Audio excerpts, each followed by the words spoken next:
ಬೆಂಗಳೂರಿನ ಅಭಿವೃದ್ಧಿಯ ಹರಿಕಾರ ಕೆಂಪೇಗೌಡ ಏರ್ಪೋರ್ಟ್ನ ಸೂತ್ರಧಾರ ಬಿಸಿಯೂಟದ ರೂವಾರಿ ದೂರದರ್ಶಿತ್ವದ ನಾಯಕತ್ವ ಶಿಸ್ತುಬದ್ಧ ಜೀವನ ಅಧ್ಯಯನಶೀಲ ಪ್ರವೃತ್ತಿ ಹೀಗೆ ನಾನಾ ವಿಶೇಷತೆಗಳನ್ನು ಹೊಂದಿದ ಅಜಾತಶತ್ರುವಿಗೆ ವಿವಿಧ ರೀತಿಯಲ್ಲಿ ಗೌರವ ಸಲ್ಲಿಸಲಾಗುತ್ತದೆ. ನಾಡು ಕಂಡ ಧೀಮಂತ ಅಜಾತಶತ್ರು ಮತ್ತು ಸುಶಿಕ್ಷಿತ ಸಿಎಂ ಎಸ್ಎಂ ಕೃಷ್ಣ ವಿಧಿವಶರಾಗಿದ್ದು ಕರುನಾಡು ಶೋಕಸಾಗರದಲ್ಲಿ ಮುಳುಗಿದೆ. ಇಡೀ ರಾಜ್ಯವೇ ಅವರಿಗೆ ಗೌರವ ಸಲ್ಲಿಸುತ್ತಿದೆ. ಇಂದು ಶಾಲಾ ಕಾಲೇಜುಗಳಿಗೆ ರಜೆ, 3 ದಿನ ಶೋಕಾಚರಣೆ. ಎಸ್ಎಂ ಕೃಷ್ಣ ನಿಧನದ ಹಿನ್ನೆಲೆಯಲ್ಲಿ ಇಂದು ರಾಜ್ಯಾದ್ಯಂತ ಶಾಲಾ ಕಾಲೇಜುಗಳಿಗೆ ಸರ್ಕಾರಿ ರಜೆ ಘೋಷಣೆ ಮಾಡಲಾಗಿದೆ. ಜೊತೆಗೆ ಯಾವುದೇ ಸರ್ಕಾರಿ ಕಾರ್ಯಕ್ರಮ ಮಾಡದೇ ಇರಲು ನಿರ್ಧರಿಸಿ 3 ದಿನ ಶೋಕಾಚರಣೆ ಘೋಷಿಸಲಾಗಿದೆ. 3 ದಿನ ಶೋಕ ದಿನಾಚರಣೆ ಆಚರಣೆ ಮಾಡಿದ್ದೀವಿ. ಫ್ಲಾಗು ಅರ್ಧಕ್ಕೆ ಇಳಿಸ್ತಕ್ಕಂಥ ಕೆಲಸ ಮಾಡಿದ್ದೀವಿ. ಮಂಗಳೂರು ವಿವಿ ಪದವಿ ಪರೀಕ್ಷೆ ಮುಂದೂಡಿಕೆ. ಇವತ್ತು ಸಾರ್ವಜನಿಕ ರಜೆ ಘೋಷಣೆ ಮಾಡಿರೋ ಕಾರಣ ಮಂಗಳೂರು ವಿಶ್ವವಿದ್ಯಾನಿಲಯದ ಎಲ್ಲಾ ಪದವಿ ಪರೀಕ್ಷೆಗಳನ್ನು ಮುಂದೂಡಲಾಗಿದೆ. ಈ ಬಗ್ಗೆ ಮಂಗಳೂರು ವಿಶ್ವವಿದ್ಯಾನಿಲಯದ ಪರೀಕ್ಷಾಂಗ ಕುಲಸಚಿವರು ಆದೇಶ ಹೊರಡಿಸಿದ್ದು, ಬದಲಾದ ಪರಿಷ್ಕೃತ ಪರೀಕ್ಷಾ ದಿನಾಂಕವನ್ನ ಮುಂದೆ ತಿಳಿಸ್ತೀವಿ ಅಂತ ಹೇಳಿದ್ದಾರೆ. ಎಸ್ಎಂ ಕೃಷ್ಣ ಸಾವಿಗೆ ಪ್ರಧಾನಿ ಮೋದಿ ಕೂಡ ಸಂತಾಪ ಸೂಚಿಸಿದ್ದು, ಶೋಕ ಸಂದೇಶ ಕಳಿಸಿದ್ದಾರೆ. ಈ ಬಗ್ಗೆ ಮಾಹಿತಿ ನೀಡಿದ ಕೇಂದ್ರ ಸಚಿವ ಪ್ರಹ್ಲಾದ್ ಜೋಶಿ ನನ್ನನ್ನು ಕರೆದು ಪತ್ರವನ್ನ ಕೊಟ್ಟರು ಮತ್ತು ಅವರ ಪತ್ನಿ ಮತ್ತು ಪುತ್ರಿಗೆ ಕೊಡಲು ಹೇಳಿದ್ರು ಅಂತ ಹೇಳಿದ್ದಾರೆ. ಸನ್ಮಾನ್ಯ ಪ್ರಧಾನಮಂತ್ರಿಗಳು ಬೆಳಿಗ್ಗೆ ಗೊತ್ತಾದ ತಕ್ಷಣ ಶೋಕ ಸಂದೇಶವನ್ನು ಪ್ರಕಟಿಸಿ ನನ್ನನ್ನು ಕರೆದು ಶೋಕ ಸಂದೇಶದ ಪತ್ರವನ್ನು ಅವರ ಧರ್ಮಪತ್ರಿ ಮಾತೋಶ್ರೀ ಶ್ರೀಮತಿ ಪ್ರೇಮಾ ಅವರಿಗೆ ಮುಟ್ಟಿಸ್ಲಿಕ್ಕೂ ಹೇಳಿ ಅಂತ್ಯಕ್ರಿಯೆಯಲ್ಲಿ ಭಾಗವಹಿಸಲಿಕ್ಕೆ ಭಾರತ ಸರ್ಕಾರದಿಂದ ನನ್ನನ್ನು ಕಳಿಸಿದ್ದಾರೆ. ಪ್ರಧಾನಮಂತ್ರಿಗಳು ತೀವ್ರವಾದಂಥ ಶೋಕವನ್ನು ವ್ಯಕ್ತಪಡಿಸಿದ್ದಾರೆ.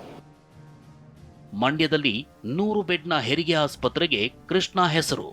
ಇನ್ನು ಮಂಡ್ಯದಲ್ಲಿ 100 ಬೆಡ್ನ ಹೆರಿಗೆ ಆಸ್ಪತ್ರೆ ಕಟ್ಟಿಸಲಾಗ್ತಿದ್ದು, ಆ ಆಸ್ಪತ್ರೆಗೆ ಎಸ್ಎಂ ಕೃಷ್ಣ ಹೆಸರಿಡಲು ಸಿಎಂಗೆ ಮನವಿ ಮಾಡ್ತೀವಿ ಅಂತ ಶಾಸಕ ರವಿ ಗಣಿಗ ಹೇಳಿದ್ದಾರೆ. ಅಲ್ಲದೆ ಮಂಡ್ಯದ ಪಾರ್ಕ್ಗೂ ಎಸ್ಎಂ ಕೃಷ್ಣ ಹೆಸರಿಡಲು ತೀರ್ಮಾನಿಸ್ತೀವಿ ಅಂತ ತಿಳಿಸಿದ್ರು.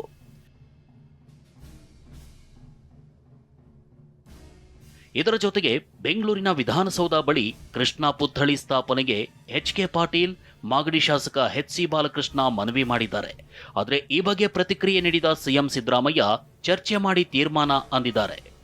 ಎಸ್ಎಂ ಕೃಷ್ಣರವರ ನೆನಪಿನೊಳಗೆ ಬಹುಬೇಗ ನಮ್ಮ ವಿಧಾನಸೌಧದಲ್ಲಿ ಅವರ ಪುತ್ಥಳಿಯನ್ನು ಇಡುವಂಥ ಕೆಲಸ ಆಗಬೇಕು.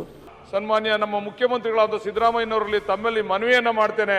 ವಿಕಾಸಸೌಧವನ್ನ ಕಟ್ಟಿದಂಥವ್ರು ಎಸ್ಎಂ ಕೃಷ್ಣ ಅವರು, ಆದ್ರೆ ಅವರು ಅದನ್ನು ಸಂಪೂರ್ಣ ಆಗೋದಕ್ಕಿಂತ ಮುಂಚೆ ಅಧಿಕಾರವನ್ನು ಕಳ್ಕೊಂಡಂಥದ್ದು.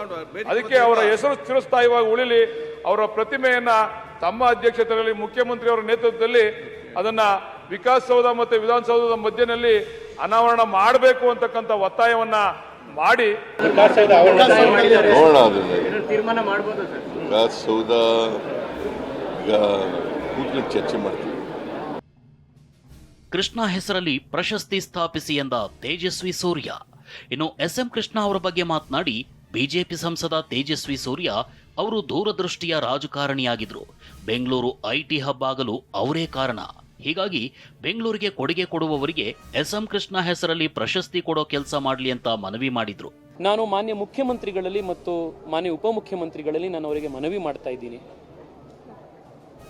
ಕೃಷ್ಣ ಸಾಹೇಬರು ಪಾರ್ಟಿ ಪಾಲಿಟಿಕ್ಸ್ನ ರಾಜಕಾರಣವನ್ನು ಮೀರಿರುವಂಥ ಒಬ್ಬ ಮುತ್ಸದ್ದಿಯವರು. ನಾವು 3 ದಿನಗಳ ಶೋಕಾಚರಣೆ ರಾಜ್ಯದಲ್ಲಿ ನಾವು ನಡೆಸ್ತಾ ಇದ್ದೀವಿ.